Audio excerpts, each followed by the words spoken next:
வாழைக்காய் காரக்குழம்பு செய்ய போறோம். அதுக்கு தேவையான பொருட்கள்: ஒரு பெரிய வாழைக்காய், ஒரு 10-12 சின்ன வெங்காயம், ஒரு 2 சின்ன தக்காளி, ஒரு 10 பல்லு பூண்டு, 2 ஸ்பூன் குழம்பு மிளகாய்த்தூள், 1 ஸ்பூன் மல்லித்தூள், தேவையான அளவு உப்பு, தாளிக்கிறதுக்கு கடுகு உளுந்தம்பருப்பு, 1/2 ஸ்பூன் வெந்தயம், மஞ்சள் பொடி, தாளிக்க 4 ஸ்பூன் நல்லெண்ணெய், ஒரு எலுமிச்சம்பழம் அளவு புளி தண்ணியில ஊற வச்சுக்கணும், ஒரு சிறிய துண்டு வெல்லம், கருவேப்பிலை, கொத்தமல்லி.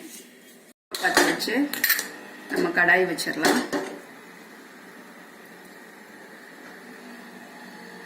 எண்ணெய் 3-4 ஸ்பூன் நல்லெண்ணெய் ஊற்றிக்கலாம்.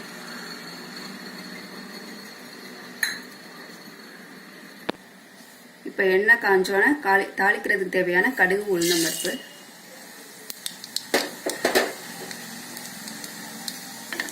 அரை ஸ்பூன் வெந்தயம், கொஞ்சம் சவக்கட்டும்.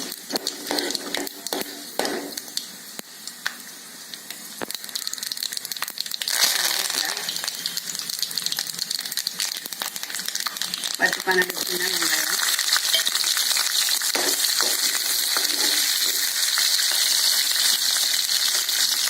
பத்து பல்லு பூண்டு. வெங்காயம் பூண்டு நல்லா வதங்கட்டும். 2 சிறிய தக்காளி. வெங்காயம் பூண்டு தக்காளி நல்லா வதங்கணும்.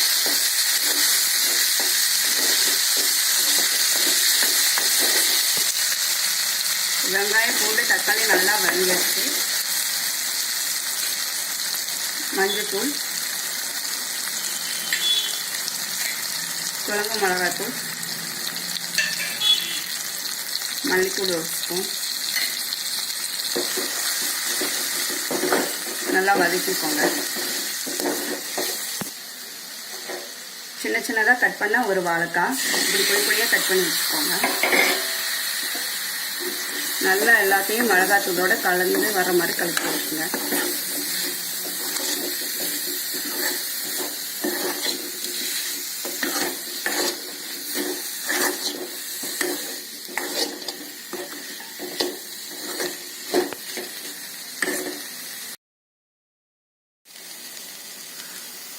இப்போ ஒரு லெமன் சைஸ் அளவு புளி நம்ம கரைச்சி வச்சிருக்கோம்ல, அது நம்ம வாழைக்காய் மேலே ஊற்றிடலாம்.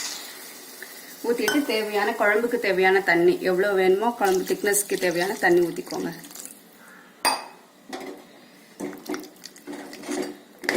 நல்லா பச்சை வாசனை போகிற அளவுக்கு நல்லா வேகணும். இப்போ குழம்புக்கு தேவையான உப்பு போட்டுக்கலாம்.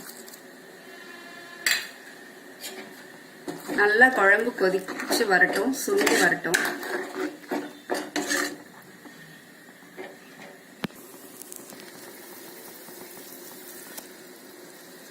இப்போ ஒரு 10 நிமிஷம் நம்ம வாழைக்காய் வேக வச்சுட்டு மூடி வைக்கலாம்.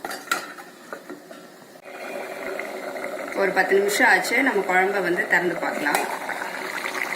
நல்லா கொதிச்சு எண்ணெய் பிரிஞ்சு வந்திருக்கு.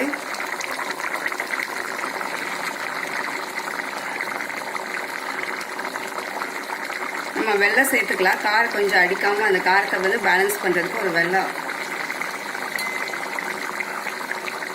கொத்தமல்லி தழை, கருவேப்பிலை.